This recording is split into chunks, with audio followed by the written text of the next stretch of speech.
Welcome! You have heard the songs, the grand sagas whispered around hearthfires on long winter nights. They speak of Ragnarök as the twilight of the gods, a heroic, cataclysmic battle where Odin falls with honor and Thor dies in glory. They tell of a world cleansed by fire and reborn, a final noble end that gives way to a hopeful dawn. This is a comforting lie, a lullaby sung to a universe afraid of the dark. The truth is far more obscene. Ragnarök is not a glorious war. It is a cosmic vivisection. It is the story of a universe turning its own laws into instruments of torture, a slow, grinding process of annihilation where gods are not warriors charging into battle, but cosmic livestock being led to a slaughter they have foreseen in every agonizing detail, yet are utterly powerless to prevent. In a village slowly being entombed by ice lived a woman named Solveig. She was a seer, but her gift was a curse of fragmentation. Her visions came not as clear warnings, but as shards of broken glass reflecting incomprehensible terrors. To combat this chaos, she armored herself in faith, a desperate, ferocious belief in divine order. She clung to the conviction that the Aesir were the wise and benevolent masters of fate, that every prophecy was a map, a warning that could be navigated. Her central flaw was not arrogance, but a profound need to believe that the universe had meaning, that the screams she heard in her fractured sight were part of a divine plan. This faith was the foundation of her sanity, and the prophecy of Ragnarök was about to become the hammer that would shatter it into dust. The world had already begun to die long before the first sword was drawn. The great Fimbul winter did not arrive like a season. It descended like a terminal illness. A perpetual biting wind clawed at the walls of their longhouse, a wind that carried not the clean scent of snow, but the cloying sweetness of grave dirt and the metallic tang of freezing blood. The sun no longer blazed. It had sickened, pulsing a baleful gray light that offered no warmth, only a clearer view of the encroaching decay, and beneath it all, a sound. It was a low, guttural growl that seemed to emanate from the very bedrock of the earth, the sound of the great serpent Jörmungandr shifting restlessly at the world's edge. It was a vibration that settled deep in the bones, causing teeth to grind involuntarily and slow trickles of blood to seep from the noses of sleeping children. Solveig watched her people wither, their skin stretching like parchment over their bones, their hope curdling into a thin, bitter gruel. The gods were silent. The order she had worshipped her entire life had seemingly abandoned them to a slow, freezing demise. Driven by her unrelenting faith and the hollow eyes of her starving kin, she decided to commit a blasphemy born of piety. She would perform the forbidden Surtr, the dark magic of fate-weaving, not to change destiny, but to force an audience. She would tear her own spirit from her flesh and hurl it across the shaking roots of Yggdrasil. She would stand in the halls of Asgard itself and demand an answer, a sign, anything to prove that this suffering was not just the meaningless, chaotic death rattle of a failed cosmos. The ritual was an agony of unraveling. With each chanted word, she felt the threads of her physical form loosen, her consciousness stretching thin like sun-worn rope. The world of men dissolved into a shriek of color and pain as she was flung into the screaming transit between realms. But she did not arrive in a majestic court of serene deities. She burst into the private study of a terrified king. There was Odin, the Allfather, not as a god of wisdom, but as a cornered animal, frantically shuffling through scrolls and runestones, his single eye wide with a primal terror that eclipsed any mortal fear. He was surrounded by the evidence of his own impotence, the detailed script of his own gruesome death. In that moment, Solveig understood. The gods were not the shepherds. They were merely the first of the flock to be led to the slaughter. And by trespassing on their terror, she had just attuned her own soul to the deafening frequency of the apocalypse. Her return to the flesh was a violent collision. One moment she was witnessing the terror of a god. The next, she was back in her own freezing body. The taste of ozone and sheer panic coating her tongue. She tried to dismiss it, to rationalize the vision as a fever dream brought on by the endless cold and gnawing hunger. But the feeling did not fade. It was a splinter of cosmic dread lodged deep in her soul, a cold certainty that the master of creation were no longer at the helm. She now knew that the silence from the gods was not a test of faith. It was the silence of a tomb. The universe was a runaway chariot, and its drivers were already dead, their hands locked in a rictus of fear on the reins as it careened toward the abyss. Days later, the sky began to tear. The sickly gray light of the dying sun started to pulse erratically, and a shadow began its crawl across the pale orb. This was not the clean, predictable arc of an eclipse. This was a wound opening, a predatory stain spreading with an unnatural speed. The villagers looked up with a dumb animal confusion, their faces washed in the deepening gloom. But Solveig knew. She did not need to see the shape in the sky. She felt its approach in the marrow of her bones. It was the hunger of Skirl, the wolf that hunts the sun, a creature not of flesh and blood, but a living embodiment of cosmic termination. And it had finally caught its prey after an eternity of pursuit. The final moment was not a dimming, but a violation. The fabric of the sky seemed to stretch and then rip open with a silent, psycho-spiritual scream. Solveig's consciousness, now irrevocably linked to the death throes of the cosmos, was wrenched from her body once more. She was no longer in the snowbound village. She was in the void, watching through the eyes of the sun goddess, Sol. She felt the impossible heat of her own divine form being eclipsed by an absolute cold, the terror of a being of pure light being swallowed by a throat of perfect darkness. She saw the wolf's teeth, each one a mountain of obsidian reality, closing around her, and the raw, unmaking chaos that churned within its gullet. The sensory overload was absolute.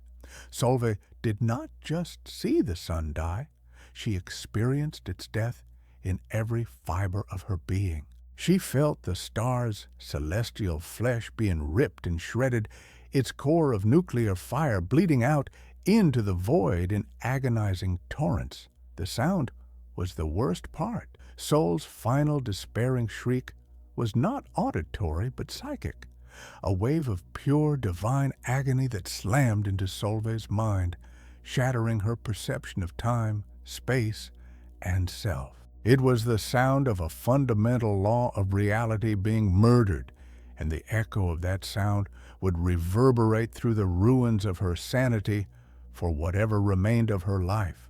She was a mortal mind forced to witness the deicide of a concept, and the backlash was annihilating.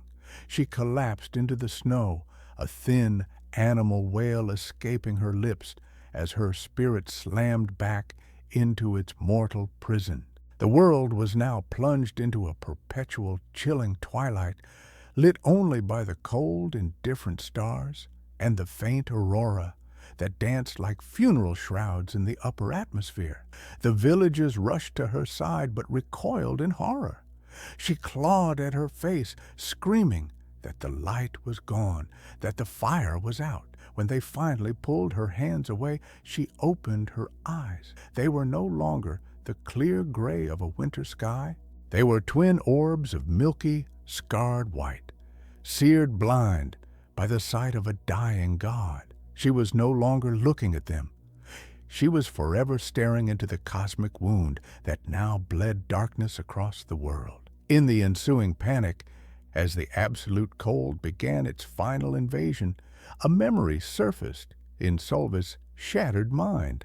It was a fragment from an old, obscure prophecy she had once dismissed, a whisper of a hidden place, a mountain valley immune to Fimbulwinter's wrath, a sanctuary where a handful of mankind would weather the end times to become the seeds of a new world. It was a sliver of hope in an ocean of despair, the promise of rebirth. This, she thought, with the frantic logic of the damned, must be the meaning of her ordeal. This was the secret map the gods had left for her, a final, desperate act of mercy. The prophecy was the lure, and her broken people were desperate enough to take the bait. Her scarred eyes, once a symbol of her horrific ordeal, now became a source of terrible authority. She stood before the handful of survivors, her voice raspy, and spoke of the Valley of Rebirth. She did not need to convince them. She commanded them.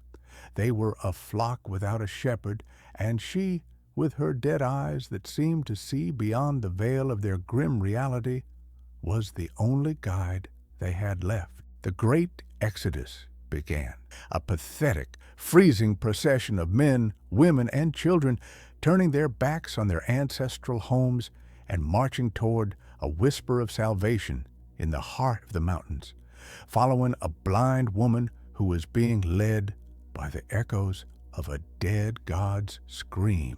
The journey was a descent into a new layer of hell. The biting wind of Fimbulwinter now seemed to have a voice, a low, mocking whisper that coiled around their ears, speaking of their own futility.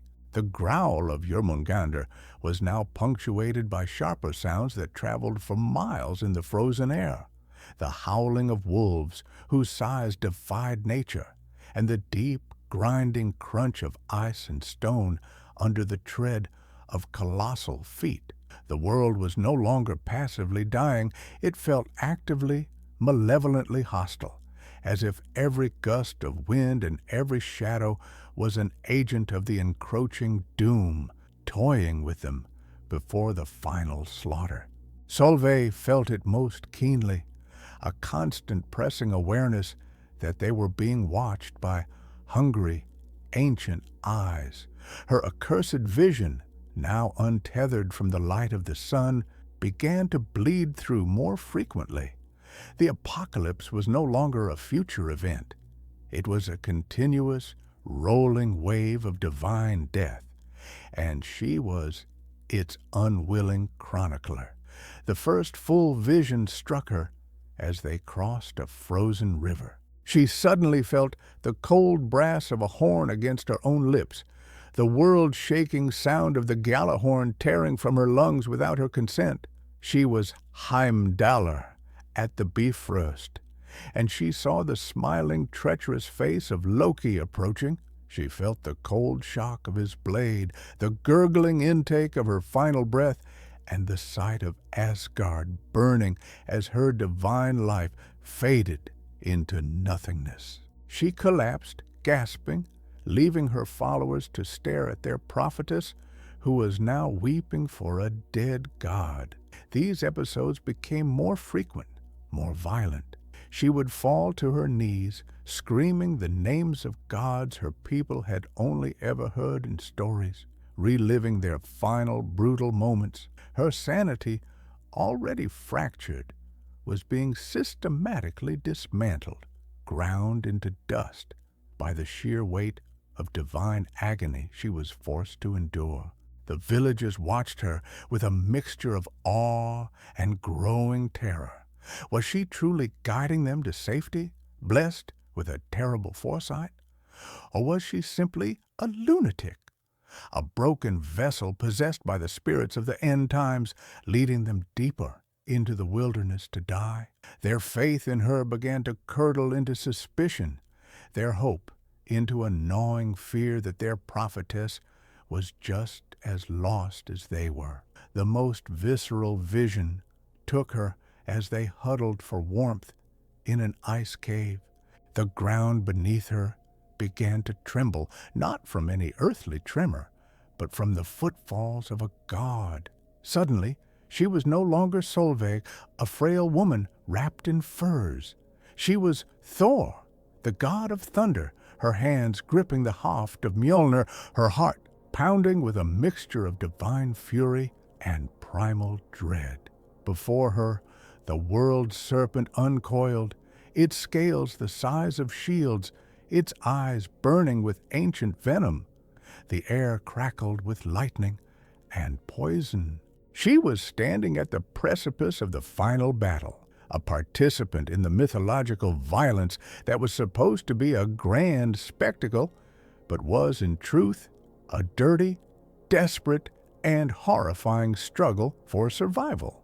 She felt the crushing weight of Jörmungandr's coils, the splintering of divine ribs under pressure that could pulverize mountains. She felt the hammer connect with the serpent's skull, a blow that sent shock waves through the very foundations of Midgard. And then she felt the fangs, sharp as glaciers, sink into the flesh of her divine side. A poison unlike any other flooded her system. It was not merely a biological agent. It was a liquid apocalypse, a neurotoxin distilled from the pure hatred of a cosmic entity. She felt it boiling her blood, a searing heat that began to melt her vision from the inside out, turning the world into a swimming, screaming canvas of pain and light. The taste in her mouth was of lightning and ozone, mixed with the bitter, coppery tang of her own dissolving lungs. She had slain the beast, but its death was her own. Her psychic link to the thunder god forced her to experience his final, agonizing moments. She stumbled back the fated 9 paces, each step an eternity of failing strength. The mighty legs of Thor turned to lead, his divine power draining away like water from a shattered vessel. She felt him, felt herself, fall to his knees, choking not on air, but on his own liquefied organs. On the floor of the ice cave, Solveig convulsed, her body mimicking the death throes of a god, horrifying the few followers who still dared to remain near her. Just as their hope was utterly extinguished, as they prepared to lie down in the snow and wait for the end, they crested a wind-swept ridge and saw it. Below them, nestled between soaring peaks of black rock, was a valley. It was shielded from the howling wind, and an eerie, profound calm seemed to emanate from it. There was no snow here. Instead, the valley floor was carpeted in a pale, phosphorescent moss that cast a soft, ethereal glow, illuminating the landscape in gentle shades of green and silver. It was a pocket of impossible serenity in a world tearing itself apart. It was the sanctuary from the prophecy, the valley of rebirth, and it was real. A collective sob of pure, unadulterated relief broke from the survivors.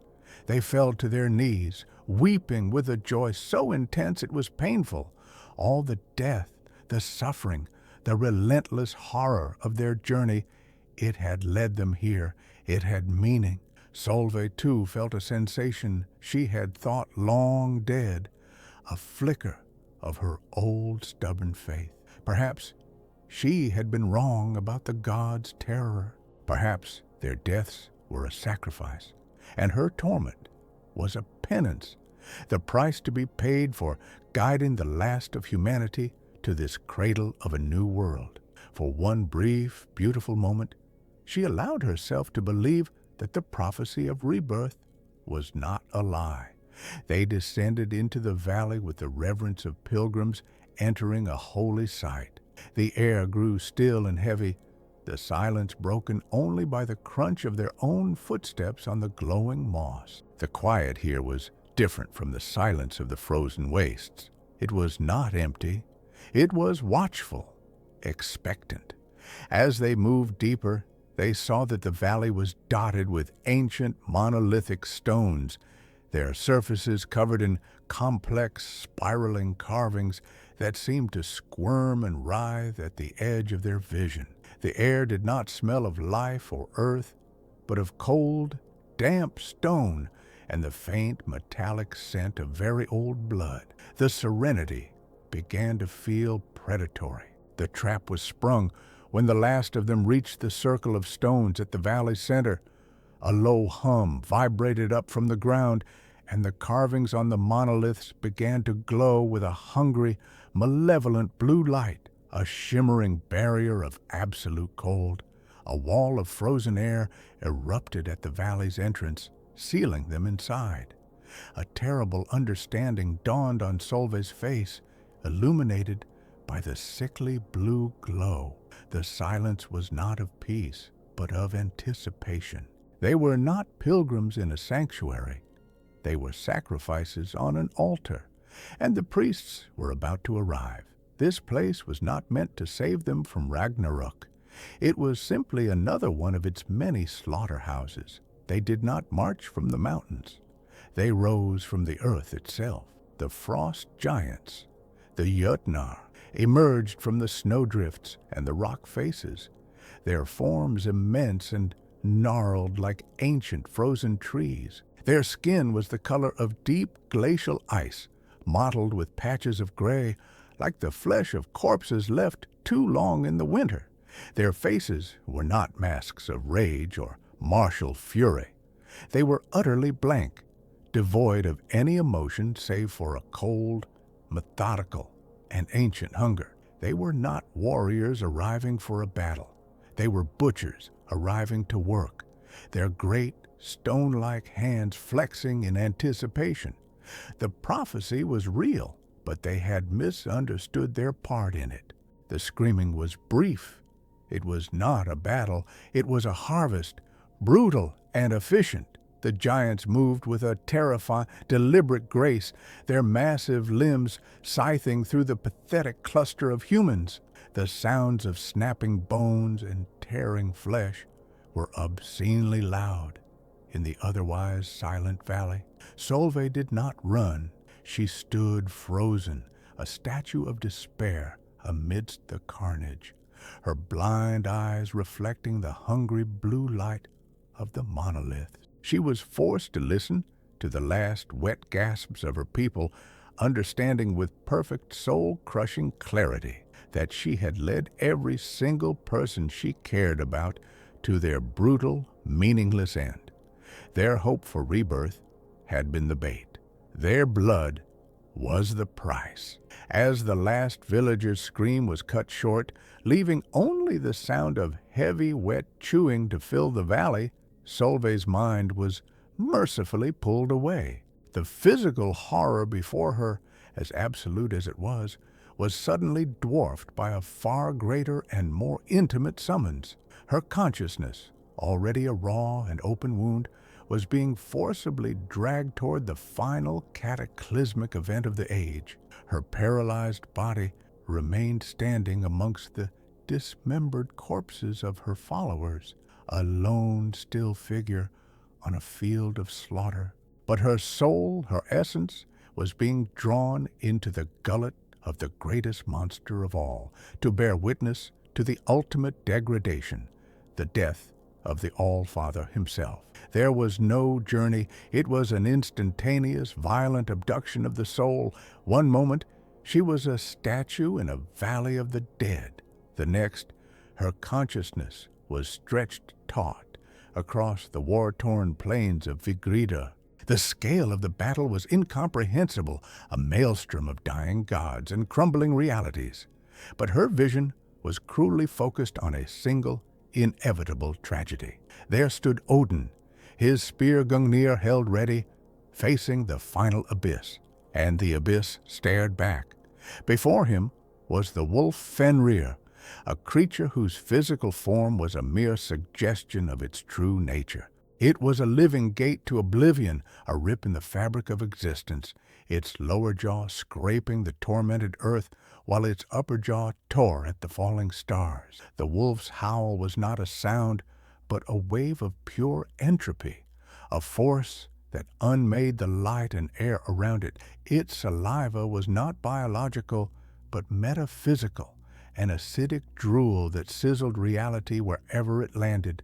Solveig felt Odin's ancient heart, a heart that had beaten for eons, now pounding with the simple, primal terror of an animal facing its executioner. She experienced his final desperate charge, an act not of courage, but of pure systemic compulsion. He was playing his part in a script he had written but could not alter, a final, futile gesture against the gaping maw of his own doom. The jaws of the beast, wide enough to swallow the sun, snapped shut. To be swallowed by Fenrir was to experience the ultimate claustrophobia. It began with a moment of crushing percussive force, followed by an absolute and suffocating darkness. Solveig felt the Allfather's divine bones, which had held the wisdom of ages, snap like dry kindling under the impossible pressure. The sound was deafening, echoing not in the air, but inside her own skull, a symphony of divine disintegration. She felt the searing heat of the wolf's gullet and the sickening wet slide into its stomach.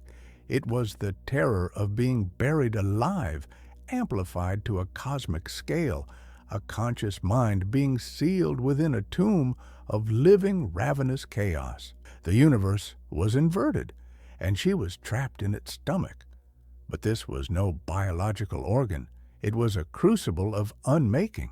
Within the wolf's stomach was a pocket dimension of pure, churning entropy, the cosmic acid that dissolves all things back to their component nothingness.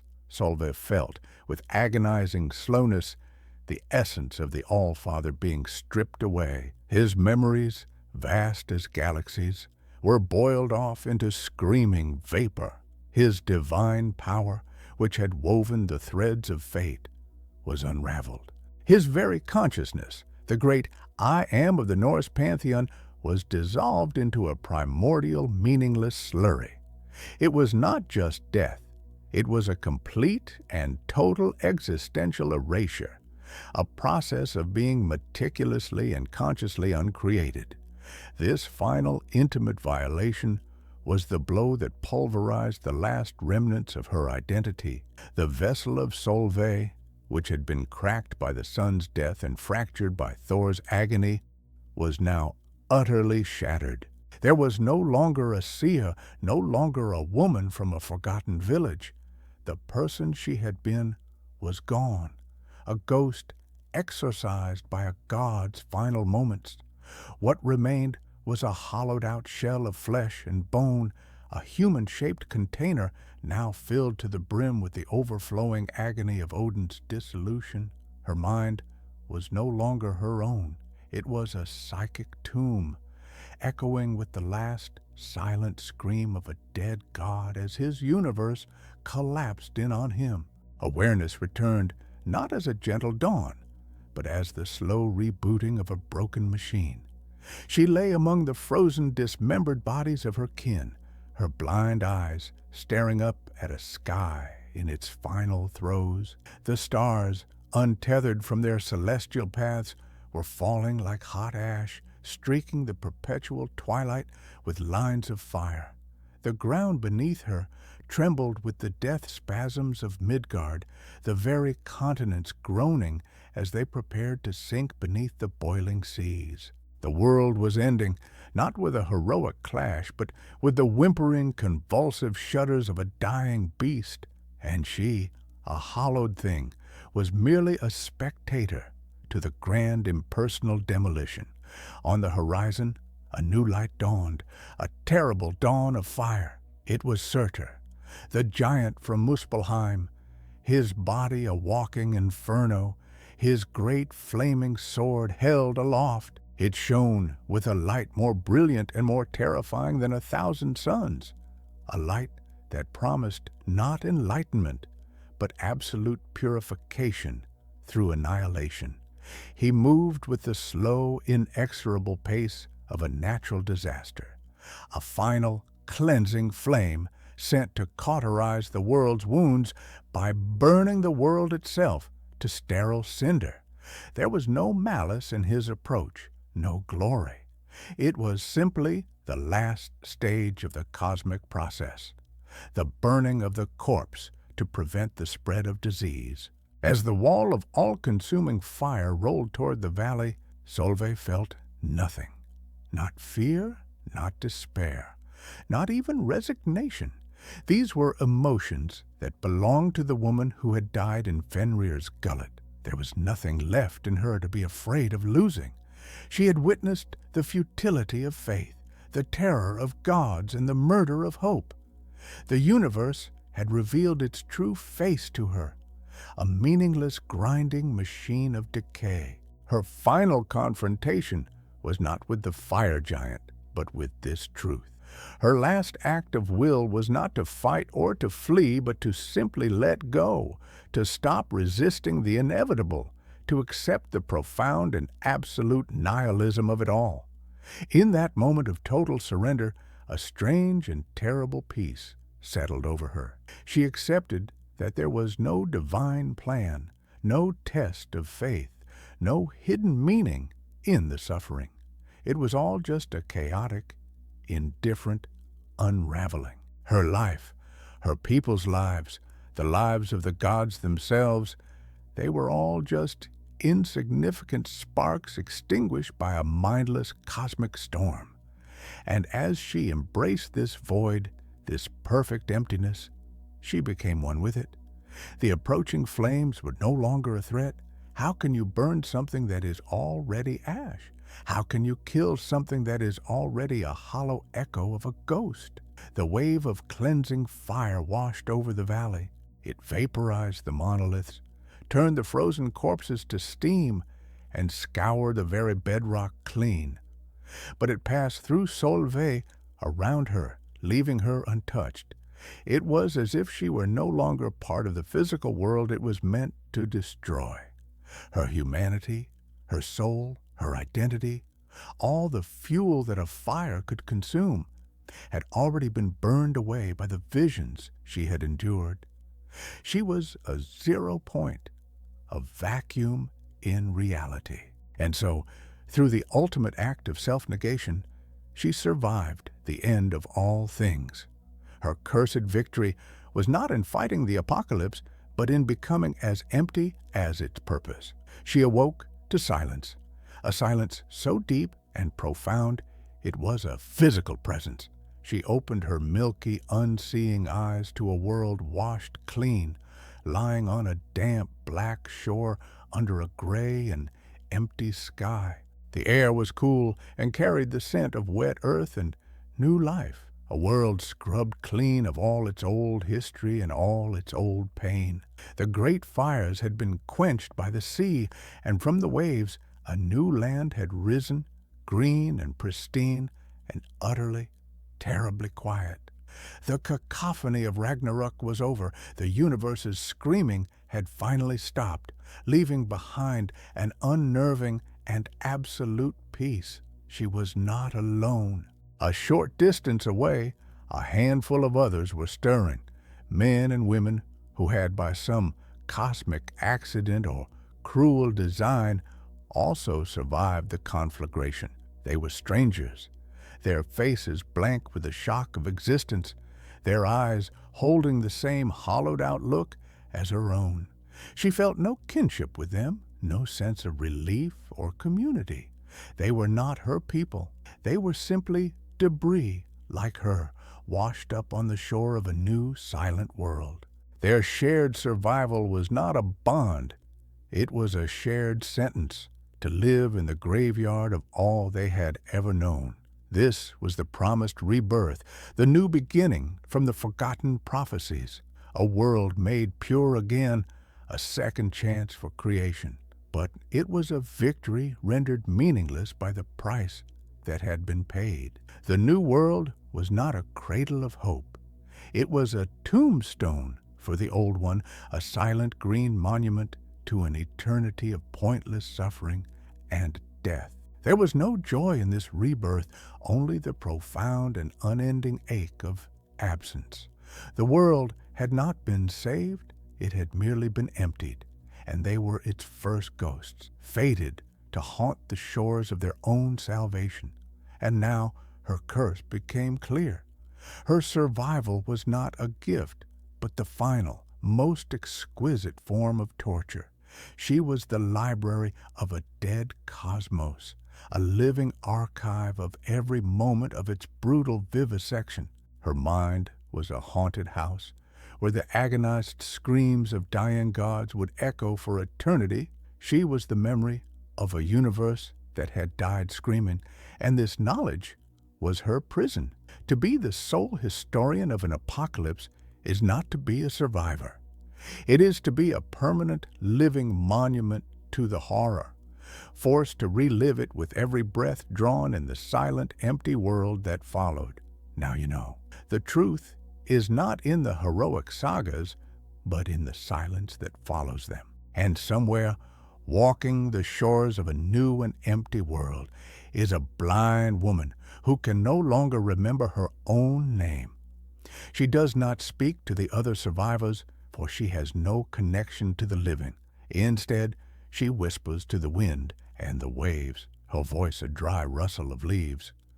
She is an oracle with no one left to warn, a prophet for a dead pantheon, reciting with perfect clinical detail the gory, intimate mechanics of a universe's suicide. And she will do so until the new world, too, grows old and begins to dream of its own final, glorious end.